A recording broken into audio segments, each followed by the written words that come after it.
Hello, hi guys! Magandang hapon sa inyong lahat. This is Jen Rodriguez from my Sagrid Channel, a faith healer o Zomatarder. So ngayong hapon na to, tingnan natin nagsabihin sa iyo ng ating mga gabay. So this is a weekly gabay for the month of June 10 hanggang June 16 for the sign of Aquarius. So Aquarius, welcome to my channel. Ano kayang messages, advices, ng spirit guides ang ating masasaga for today's video? Kanina kayang energy or kaganapan sa buhay ng mga Aquarius ang ating mahagilap. So guys, this reading is a general reading namang hindi lahat makaka-resonate. Kunin lamang po makaka-relate sa inyo and comment down below kung kaninong energy ang ating nasagap. And because don't forget to like and subscribe my channel and hit the notification bell for more videos update.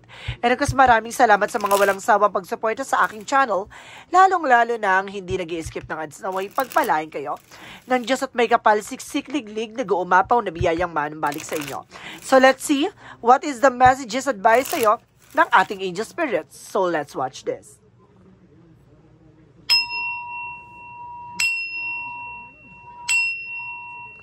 Ano kaya kaganapan sa buhay ng mga Aquarius ang ating mahagilap? Alamin at tuklasin na natin. There's a two of pentacles. So there's balance, guys. No? Keep yourself balanced. Okay. And there's a strength card. No? Confidence. No? Labanan mo yung takot at pangamba mo dito. Parang nagkakaroon ka ng pag-aalinlangan. Pero eventually, kailangan mo maging malakas ang loob. Kailangan mong ilaban, no? Hindi pwedeng, kumbaga maduduwag ka or matatakot ka sa situation. No. There's a hangman. Baguhin mo yung perspective mo. There's a hangman reverse. New perspective here. At sinasabi din, baguhin mo yung mindset mo. And of course, something maaring magtuloy-tuloy na eksena. There's a page of makinig ka sa intuition mo. No? At the same time, guys, there's the Emperor, be mature and being grounded. No? Kailangan maging mature ka sa lahat ng mga gagawin mo, lahat ng iisipin mo, kailangan maging mature ka. And there's the Six of Cups. So there's a past person on something, past situation of remnants, no? Meron dito tungkol sa nakaraan. So may mga bagay dito na maaaring maibalik or may mga baring manumbalik. So let's see what is the Two of Pentacles. So there's a judgment for a week of call. So there's an inner calling. So may mga bagay dito na parang tinatawag na kailangan mo maging balance, emotional, practical, physical, and spiritual. So let's see what is strength card. So there's the Four of Wands by celebration, no? Kailangan mo lakasan ng loob mo kasi magtutuloy-tuloy na tong celebration na to. There's an homecoming, engagement, proposal, marriage, no? Meron dito family gathering din. With the Hangman, in reverse, represent the Ace of Pentacles. So, see, I told you so. Magtutuloy-tuloy na ang pasok ng mga malalaking finances for you, no? Maaring bibilis ng takbo ng eksena, maaring gaganda ng takbo ng eksena. Kailangan mo lang baguhin ang iniisip or tumatakbo sa isipan, kaisipan mo. No? So, there's the Page of Wands by good news. May magandang balita na to. Itong magandang balita na to, kailangan palawigin mo siya, no? Palakihin mo kung paano mo pagyayabungin, no, tong idea mo, no? Be creative. So let's see what is the Emperor. So this is the Ace of Cups. See? Itong person mo is mature enough, no? And of course, pagdating sa love, there's something support, no? Hindi lang siya something kumaga merong connection with the partnership. Okay, let's see what is the Six of Cups. Represent that Two of Swords. Now, there's something indecision. Nahihirapan ka pa mag-decision kung babalikan mo itong person na to or hindi. Now, nagkakaroon ka na indecision. So, let's see what is the Two of Pentacles and the Judgment. So, there's the Sun card. So, maliliwanagan ka dito. No? Parang sinasabi na kailangan mo makinig, kailangan mo maging balance, emotional, practical, physical. Sa lahat na nangyayari sa'yo, kailangan mo maging balance. And that brings you a success. Now, the more na kalmado ka, the more na makakapag-isip ka ng mga bago ideas. So, let's see what is the Strength card and the Four of Wands. So, there's the Hierophant. A lesson learned and something education. Na marami ka natutunan. No? Isa sa natutunan mo yung pagiging kalmado. No? Or may mga bagay na kailangan matutunan, maging kalmado. No? At sinasabi sa'yo dito, yun yung mga bagay or aral sa'yo na walang nagsasucess, walang nagano sa mga taong aggressive. So may mga taong kumbaga yung totoong successful person, yun yung mga taong pinag-iisipan muna bago niya inilalaban yung situation. There's the Hangman, of course, the Ace of Pentacles. So, there's the Seven of Pentacles. So, there's a harvest time. I told you, no? Kung hindi mo babaguhin yung perspective mo, hindi gaganda ang daloy ng eksena mo, no? The more na babaguhin mo yung perspective, mindset mo, toxic attitudes mo, this is the powerful na mag-flow na yung blessings. So, let's see what is the Page of Pentacles, Page of Cups, and the Page of Wands. Represent the Four of Pentacles. See, protect your power, protect your energy, no? Protectionan mo yung sarili mo, yung sariling kaalaman mo, sariling kakayanan mo, kasi ikaw yung magbibigay niya ng growth and expansion, no? Kung hindi mo pa protectionan yan, kung hindi mo kayang pahalagan yung maliliit ang bagay ngayon, para pa kayo mga malalaki opportunity na darating sa'yo, no? Ngayon pa lang, marunong ka na mag-analyze, mag-visualize, at protektahan, no? Kung ano man yung mga bagay na meron ka. The Emperor, because the Ace of Cups represent what? The Star cards here. Oh my God, there's a healing and the happiness. Now, there's a wish fulfillment. And because there's a miracle. Talaga may mga bagay na matutupad na dito. You are being mature na pagdating sa love life and career. No, marami ka ng pinagdaanan, marami ka ng naranasan, no? Kung baga sinasabi sa'yo dito, ito na yung susi, no, para sa pag-asa at tagumpay. The Six of Cups, because the Two of Swords, there's a So, there's an offer, proposal, and of course, apology. No, hihingi itong tawad, no, yung person mo from the past. Hihingi ito ng tawad dahil sa mga nangyari sa nakaraan, or baka itong hihingi ng tawad ay, kumbaga, dahil mahal ka talaga niya. Or there's an offer for a new beginning for the two of you. May mga bagay na nahihirap ka mag-decision that because of past situation, no? So, let's see what is the outcome. Ang pinaka-outcome for you is the Seven of Swords. So, there's a sneakiness or cheating lying on you. Pero there's a karma. No, maaaring nagsinungaling sa'yo, no? Overall to, maaaring nag-lie, nag-cheat sa'yo. There's the Justice One card with the karma. Kinarma siya, kaya bumalik tong person mo. And of course, sinasabi dito, there's the High Priestess. So, there's a mystery. An unexpected moment. Hindi ina-expect to, ha? May bigla ang pagbabalik. Kaya, kumbaga itong taon na to, bumalik to, kumbaga, na-realize niya or napagtanto niya na mali yung mga naging desisyon at mali yung mga bagay na nagawa niya. Additional messages about sa career. About sa career, there's the Four of Cups by re-evaluate or analyze. Na pagdating sa career mo, kailangan pag-isipan, pagmunihan. No, hindi ka pwede magmadali dito sa mga desisyon na gagawin mo. There's an Eight of Swords.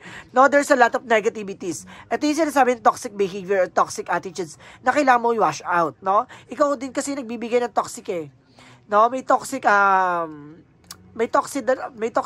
behavior ka kasi dito na kailangan mong pakawalan or baguhin, ha? Okay, additional messages about sa career. And there's a devil. Oh, there's a devil pa. Ibig sabihin, pati daw sa mga tao sa paligid mo, marami din toxic. Eventually, there's a black magic involved, no? Kumbaga sinasabi sa'yo dito, mayroong nagbigay sa'yo ng, kumbaga akala mo pampaswerte yan, pampamalas yun, ha? Itapon mo. Hindi makakatulong sa'yo. Meron dyan nagbigay na kapitbahay mo or kakilala mo na nagbigay na akala mo pampaswerte, pampamalas pala. Additional messages about sa love life. About sa love life mo, there's a Six of Swords with the transition. Oh, makakalis ka na sa situation. There's a fast communication, fast movement. With the Eight of Wands. So, there's a travel, guys. Na pagdating sa relationship, maaari magka-travel to person mo, na maaari pupunta ka talaga dito. No? Talagang, there's a something offer. Nagkakaroon ng back and forth, no? Kasi hindi pa siya handa, pero eventually, pupuntahan ka nito. And there's the Queen of Cups by healing, no? Kumbaga, parang, there's a something surrender. Na parang, kumbaga, nag-surrender siya kasi parang talo siya sa eksena. Additional messages about sa health. There's a Seven of Wands. You are being protected. Naprotektado ka naman daw dito ng ating angel spirit guides. And there's a Six of Wands, so there's a victory. Oh my God, ang ganda ng health mo. And of course, ang ganda rin ng ano mo. Kumbaga, iba yung mindset mo ngayon. No? Kumbaga, nakafocus ka for how to be successful. Oh my God. Power to, ha? So, let's see what is the messages of life. For a messages of life represent what? Business venture. I told you so. Talagang something, career opportunities here. Trust and follow through a new business idea. So, let's see what is additional messages. And of course, there is an affirmation. See? To lift up your thoughts and energy and to attract what you desire, use your positive affirmation, no? Kailangan always think positive ka. Iwasan mo pag-attack ng negative dito. Additional messages about this synchronicities. And kasi nasa dito with the speed, nabibilis ng daloy ng eksena, pabilis na ng pabilis. At gaganda ng takbo ng eksena with a solution, formula, something like that. Maaring, kumbaga nakuha mo yung tamang formula o tamang, di ba, tamang, tawag dito, pagkakataon, yung tamang way, no? Clues. So, there's a something strength, no? Kumbaga, lakasan mo ang loob mo, lakasan mo yung pakiramdam mo. So, let's see what is the yin and yang oracle card.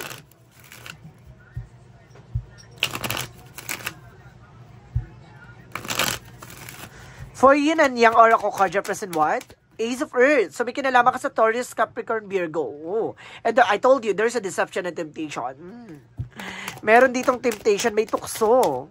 Lapitin ka ba ng tukso? There's a coldness, detachment, no?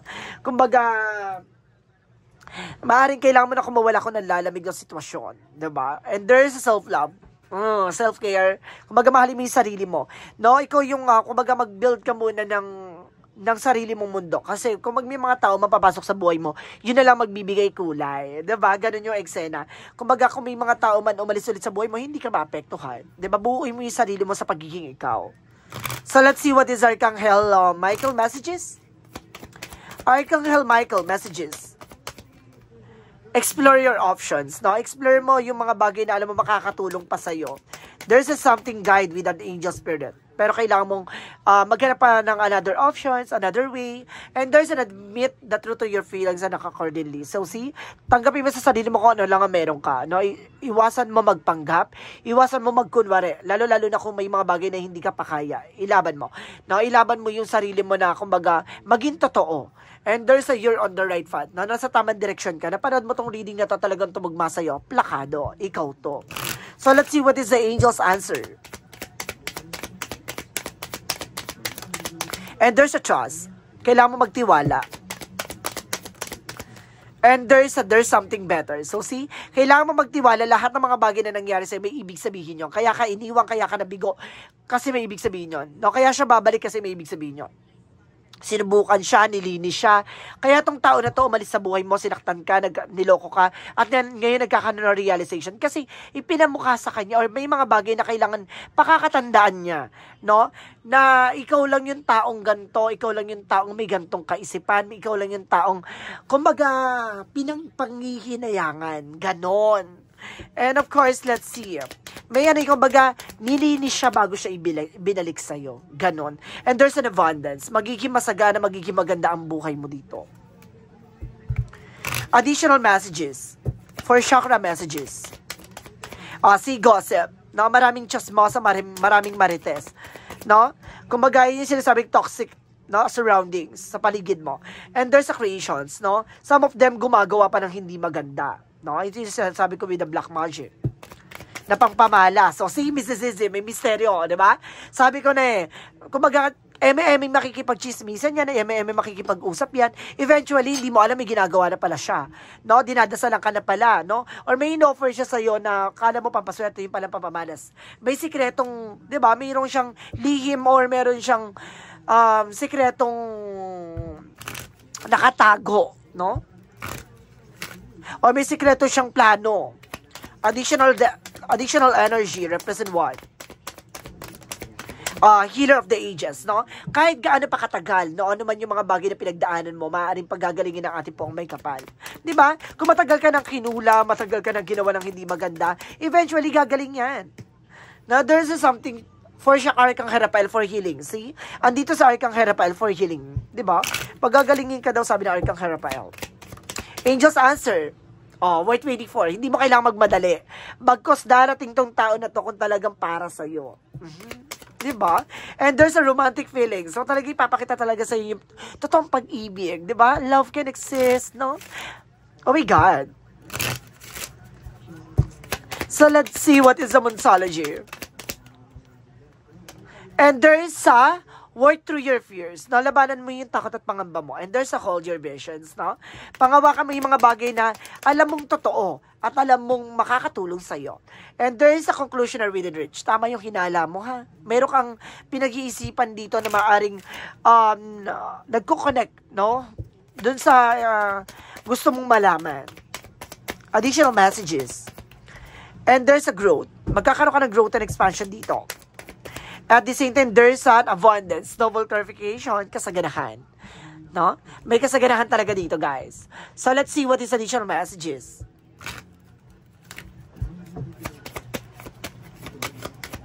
Additional messages for inner truth. Malalaman mo lahat ng katotohanan. Na lahat ng mga bagay na dapat mo malaman. Oh, prophecy. See, I told you. Diba nakatakda?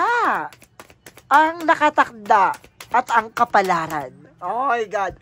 And there is a planting and manifesting. So see, yung mga bagay na tinanim mo, aanihin mo yan. No? Kung laging mabuti ka sa kanya, yung mga bagay na ginawa mo ay, kumbaga, magiging baon sa kanya yon. No? Kung sakaling iwan at malokohin ka niya, hindi niya makikita sa iba yon. So let's see what is additional messages. And there's a counseling, no? Kumbaga sinasabi dito pag makinig ka sa something advices with your spirit guides, no? Kailangan may mga bagay na kailangan mong pakinggan, inner voice mo, rather. Additional messages for angel spirit. The courageous peony, but let yourself be seen. Hayaan mo yung sarili mo makakita, no? Hayaan mo yung sarili mo yung makatuklas. May mga bagay na dapat kang malaman at may mga bagay na madidiscover ka. And there is a surrender to the sweetness. So see, make love to life. Na mahalin mo yung buhay na kung ano man ang meron sa iyo. Kung yung mga buhay na kung ano man ang ganap mo ngayon, no? Yung mga bagay na pinangakawakan mo, mahalin mo. What is our Kangherapel messages? Divine intervention. Talaga may paalala ang ating divine, no? There's a something, kumbaga synchronicities or something signs na kailangan mo magtiwala, no? May mga bagay dyan na kailangan mong kumbaga kumapit sa ating Panginoon, no? Na sinusubukan ng pananampalataya at tiwala mo. Ay may mga bagay na paalala sa'yo na you need to pay attention sa mga tao sa paligid mo. Jesus' loving quote said, "Ask and it shall be given to you," no? Kung sinasabi dito, lumapit ka sa ating Panginoon, ibibigay niya yung mga bagay na ayon sa kalooban ng Diyos. Oh my God. So let's see what is the angel's number. Angel's number represent what? So there's a 1, 2, 3, 4, 4. Good luck. Talagang ang ganda. Kasaganahan, karangyaan, at magandang kinabukasan ng talagang nalalapit para sa'yo, no? Talagang nakalaan talaga yung mga bagay na to, no? Hinubog ka, nilinis ka. Ngayon, malalasap mo na. So let's see what is the messages of life. Yun yung tinatawag na sistema. Ang ganda ng reading mo, guys. Ano kasi sinasabi dito? There is a God sustain me. See?